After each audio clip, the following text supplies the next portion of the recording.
Hello, supply chain enthusiasts, business innovators, and tech aficionados. Welcome back to Gains On, where we navigate the intricate and dynamic world of supply chain management. I'm your friendly neighborhood podcast host, Joe Davis, a curious explorer in this complex field, ready to unravel the mysteries of supply chain technology.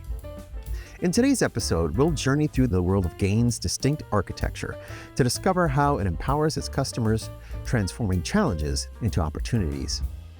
Whether you're a seasoned professional or new to the supply chain arena like me, this episode promises insights and revelations that will reshape your understanding of our critical industry. So buckle up and let's embark on this enlightening voyage together with Gains co-founder and longtime industry veteran, Bill Benton. Ready? Here we go. Welcome to Gains On. Thank you so much for joining us on the show, Bill Benton. Thanks, Joe. Good to be here this morning. As the audience no doubt knows at this point that I'm a bit of a noob in the supply chain business, and you, on the other hand, are quite the opposite. Would a storied veteran, does that make you sound too old? Better than crusty curmudgeon. Perfect. Then we'll go with that. So what I wanted to ask you about, just kind of get into things, is you have been with Gains essentially since its inception as the co-founder. Is that right? That's correct. I just want to take this opportunity to kind of sit down with you, since nobody probably knows our solution better than you do, and to ask you a few questions about how Gains works and why it's a benefit to our customers. So to start things off, can you talk with us about the story behind the inception of Gains, right? So how did things start off, and where are we now? So basically, has the company's vision and approach evolved over the years, or is it kind of you're still following the same North Star? Well, just digressing back to the crusty curmudgeon quip, Gains was founded by my father, who was an industrial engineering professor at Purdue University and a co-founder of their computer science department. So I was not there when that happened. That was truly the inception. So if you think of the North Star of Gains as being providing methods to manage uncertainty in a profitable fashion, right? If you abstract it up to that layer, I would say absolutely we've been and are true to that North Star, and that manifests in a much wider range of decisions and processes than I think he attempted to solve, and certainly maybe even could envision at the time. So as it relates to some of the topics we'll cover today, I think, we're on our fifth generation of the Gains architecture. We've never been wedded to the technology du jour, but we have leveraged improvements across time. And one of the things that we'll hopefully talk about here is how we've moved towards sort of a composable architecture, and that sort of clean slate thinking of how can we sort of advance the mission and that North Star that we talked about, and do that better, more scalably, and on a broader scale than we could have envisioned, when a supercomputer had less capability than our smartphone. Right. I'm always just mystified by the rate that technology changes.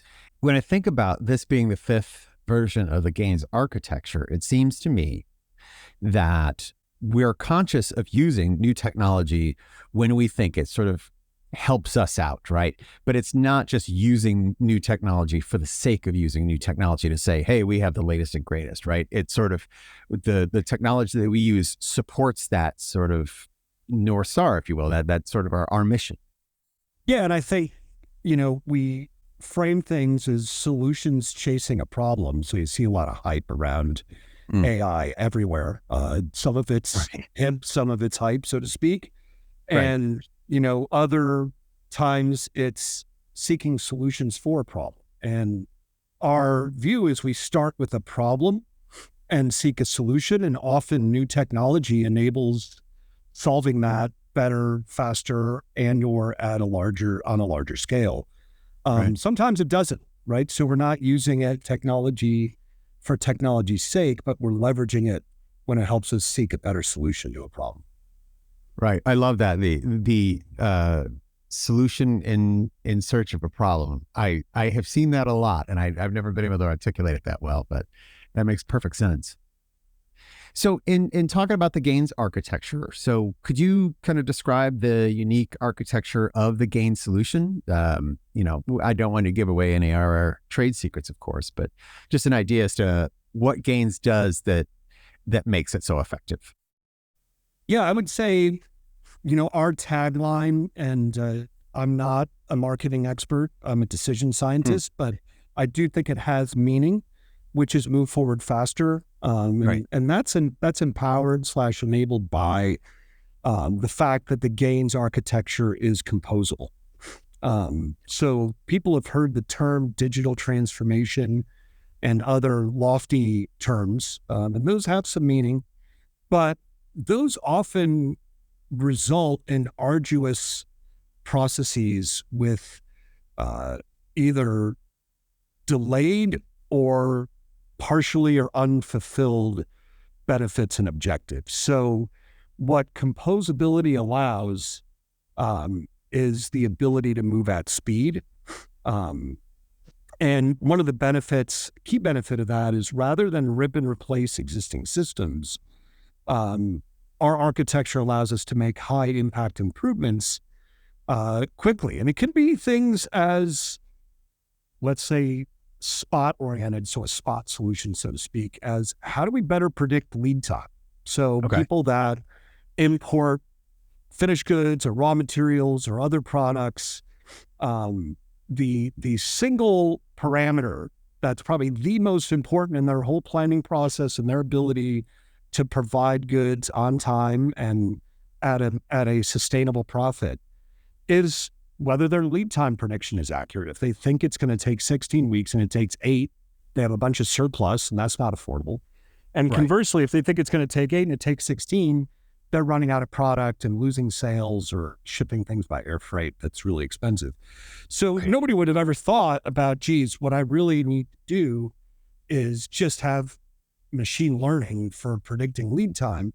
But if you start with the problem perspective, which is I'm chronically under anticipating my vendors or anticipating late my vendors' ability to ship on time, or I'm getting surprised with early arrivals that clog up the warehouse. If those are the problems, and then you go back to a solution that helps. And then also I would say, that's a spot solution. And then sort of like a targeted solution might be, well, maybe I keep my large investments in place for ERP or even, supply chain planning systems of record, but I want to really delve into deep inventory optimization because that really could drive 60% of the value with 15% of the culture change. So those are a couple thoughts there, Joe. Yeah. So, I mean, inventory optimization makes sense to me, I think, because, I like the rest of us, had to suffer through the pandemic and waiting for, being unsure when things were going to arrive, when things weren't going to arrive. So I really got that same crash course that the rest of us got in supply chain, which I've heard a lot of supply chain pros say was sort of, the pandemic made it easier for them to explain to their families what they do for a living because all of a sudden supply chain was just, front and center. But for me, like inventory optimization seems to be like, that is something that everybody needs. You need to make sure that you have enough of what you want to sell so that when people come to buy it, it's there. But what sort of other, benefits does something like inventory, because I imagine, a lot of your capital is tied up in inventory. Is that a big cost center for most people? The answer is yes. And I think the other aspect worth noting here is as we've moved from, fairly stable, predictable global network of supply towards one that has a lot more volatility, uncertainty, and ambiguity, we should look at it as not a cost, but an investment or a hedge, right, that we use to create resilience. So there's a lot of great new research coming out of Gartner, really brilliant analyst there named Tim Payne, who talks about anti-fragile, right, which is not just resilience. It includes that, but this idea that investing in inventory in an optimized fashion is one of the key levers for being less fragile and making sure that you can have a sustainable business and deliver to your customers' expectations. So yes, Joe, I mean, we believe that, and there's a lot of material, and that was sort of our initial focal area. Obviously, we've expanded well beyond that, but we still think that forms really a foundation for both optimized delivery and customer fulfillment, and managing that in a profitable fashion. Going back to this idea of a you said composable architecture. Okay, is that sort of like again, I have to simplify everything, right? Is that sort of like we come with a box of Legos, right? And we talk to you and say, oh, well, you know what? I want my Lego model to be this shaped because it will help serve my customer, or I want my model to be that shape because it, or it should have these features. Is that sort of what the composable architecture is that we sort of build it around the needs of the customer? Yeah, that's a great analogy. And the other probably key concept to build on what you just mentioned, no pun intended, is interoperability, right? So it used to be that you'd have to buy a broad, full suite of solutions in order to affect change in each important area. What composability allows, going back to your Lego model, would be that, each block of that model could be provided by a different provider, right? So it could be that, we're providing inventory optimization and somebody else is providing demand planning and a third person is providing, multi-party multi-enterprise collaboration, right? Or vice versa. And it also allows you to implement these with different teams on different timescales. So you don't have this large left to right deployment schedule that's 4-year long digital transformation, right? It's brain damage. And a lot of the benefits are deferred and you lose momentum and potentially even people along the way. So yes, that I think that is a great analogy, and that's enabled by, cloud computing, APIs, and the ability to rapidly integrate functions from various providers. So it's like best of breed on steroids. Mm-hmm. So if I'm a supply, go ahead. I'm saying not that I promote steroid use. Oh, well, thank you. That's good to know. I as far as I know, we've all passed our steroid tests at work. But I can't say that for certain. So what I'm understanding is, so if I'm a supply chain professional, right, I have my sort of favored solutions. I notice a gap in that, right? So say I'm in love with my ERP. I have an Oracle or an SAP tattoo. That's how committed I am to it. But there's something that I'm not getting for them that I need, or that I feel will really help me in my day to day.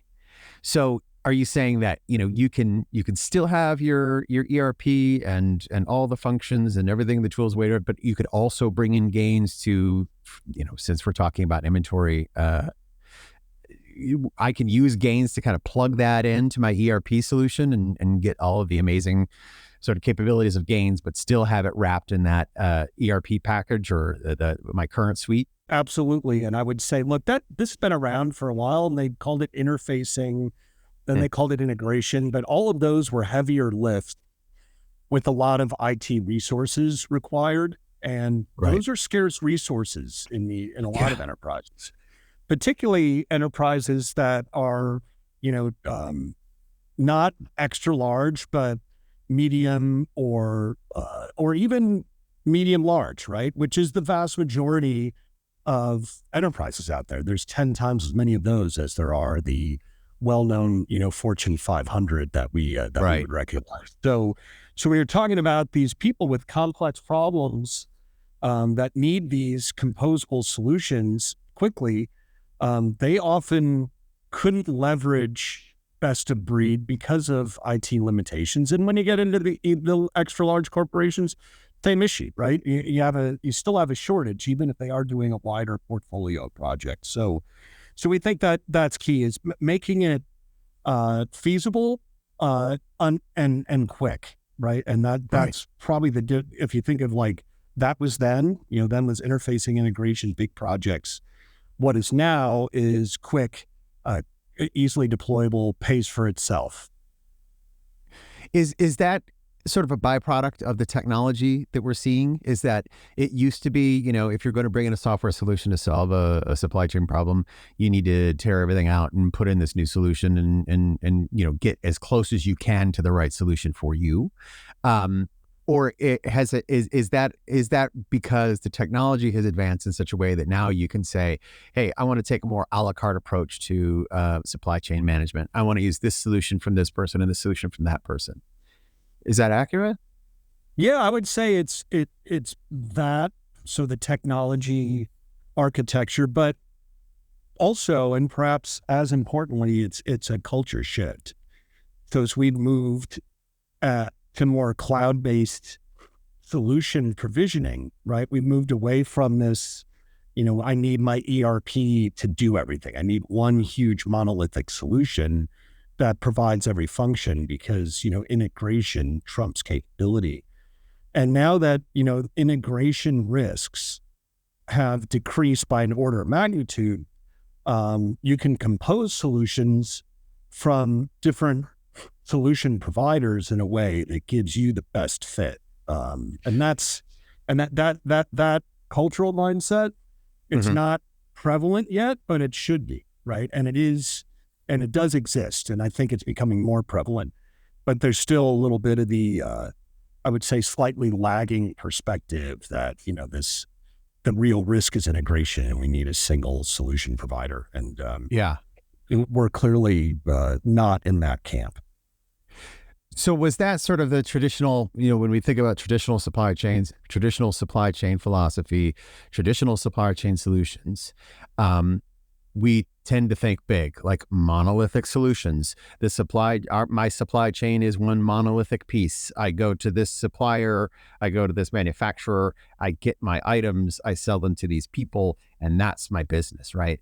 And so now, what we're seeing with globalization and, what came startlingly evident during the pandemic is now these big hulking sort of solutions just no longer cut it, right? It's like turning a freighter. Yeah, we saw that literally, like turning a freighter, where it takes a lot of time and a lot of space to make a change. Whereas what we're moving toward now, either driven by technology or just driven by the world that we live in now, you've got to be more agile. You've got to be more quick on your feet and able to handle changes when they come. Yeah, I think that's right, and the that goes back, I guess, if you will, to the moving forward faster and implementing at speed, and that is a reflection of changes in the volatility of the supply chain. So when things were pretty stable and you had one locked in supplier for multi-year contracts and they shipped you X containers a month and you received them very consistently, and you had sort of a just-in-time mentality, that worked mostly for extra large organizations, but even for some, if you will, large organizations, not necessarily extra large. Right. And now the volatility is sort of up and down the scale of enterprise, right? So even the extra large corporations with a lot of buyer power that used to be able to sort of force their suppliers to buffer uncertainty are feeling the pinch too. So yes, and how do you solve that? If it's a 4-year digital transformation, I'm not going to say you're out of business, but you're losing market share and profitability and share price. Right. So yes, this is the idea. Now, there are cases where a solution might fit a majority of your needs, right? Like I would say for Gains, we have a full platform, and for certain companies, it's a great fit all the way from demand prediction to supply and purchase automation, right? Including inventory optimization. For others, perhaps our inventory optimization is the highest value add, and they might have hundreds and hundreds of users for other parts and processes within the supply chain where that culture change might not be worth doing, right? So why don't we just plug in and this center of excellence of FOG analysts use this? So it varies, right? The optimal solution set is not one, but it's also not 20, right? So where do you decide what's optimal? What areas can you leverage best of breed in a meaningfully superior way to your sort of core system of record? Right. So really, when we talk about a composable solution like Gains, it really is sitting down, taking a look at your needs as a supply chain professional, taking a look at your needs, the needs of your organization, how your supply chain operates, and then decide what are the best tools to meet that. Is it one tool, or is it a host of tools that I sort of bring together, I compose to create, Joe's supply chain solution, the one that is sort of custom built for my supply chain? Yeah, I think that's a good way to think of it. I'd even take it a step further, perhaps, which is what are the decisions that drive value and manage risk in our supply chain? And how do I, what's the anatomy of those decisions? What input data do I need? What solutions do I need? What processes and people do I need involved in that decision to optimize it, right? So, and look, I spent the first, I'm 30 years into my career here. The first 2 decades were very much around, a tool-centric approach. And I think and look, this is also newer to me, is this decision-centric approach where we're saying, what's a decision? What drives it? And do I have the input data, the tools and solutions for that, and the right people to do this on an event-driven basis? And so, yes, when you look at that, you can look and say, how do I compose those elements, right? And part of that is what are the solutions, and what do I have and what do I need? And where there are gaps, what's the value of filling the gap, right? It's not yes or no, I have a gap. It's I have a major gap, a moderate gap, or a minor gap. So, Wow. Well, thank you. Well, I mean, that makes a lot of sense. The composable architecture. I know that was a relatively new term for me, but I get it now. So that's awesome. So thank you so much for that. As always, in talking to you, it's never enough time. I could sit and pester you for days to try and up my own level of knowledge. You are I think the term is a font of wisdom. Yeah, of course. And I don't know about all that, but do love this with a profound passion. So thanks for letting me wax semi-eloquently on it. Absolutely. Bill Benton, thank you so much for joining us on Gains On. Cheers. Thank you. And that's a wrap of today's enlightening episode of Gains On. A huge thank you to Gains co-founder Bill Benton for joining us and sharing his profound insights and experiences. Today, we journeyed through the evolution of Gains, understood the importance of adaptable and innovative solutions in supply chain management, and distinguished between some of the hype and the genuinely transformative technologies in this field. We hope that this episode has broadened your understanding of supply chain management and shed some light on the importance of staying adaptable and informed in this ever-changing industry. Remember, in the world of supply chain management, it's not just about the tools you use, but how you integrate them into your strategy to create efficient, resilient systems. Thanks once again for tuning in to Gains On. Stay curious, keep innovating, and remember that every decision counts in this vast world of supply chains. I'm Joe Davis, signing off until our next episode. Keep exploring, keep moving forward faster, and remember, we're all in this together. Want to stay connected with all things Gains and continue to explore the exhilarating world of supply chain planning and design? Then don't forget to follow Gains on LinkedIn, where you can be part of our growing and vibrant professional community. And for more content, engaging posts, and updates, don't forget to like and subscribe to Gains on YouTube.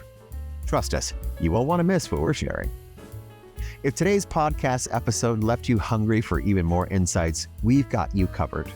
Every episode of Gains On is accompanied by a detailed blog post for those who wish to dive deeper into the topic. Whether you're looking to expand your knowledge or find that special morsel of information, our blogs are designed with you in mind.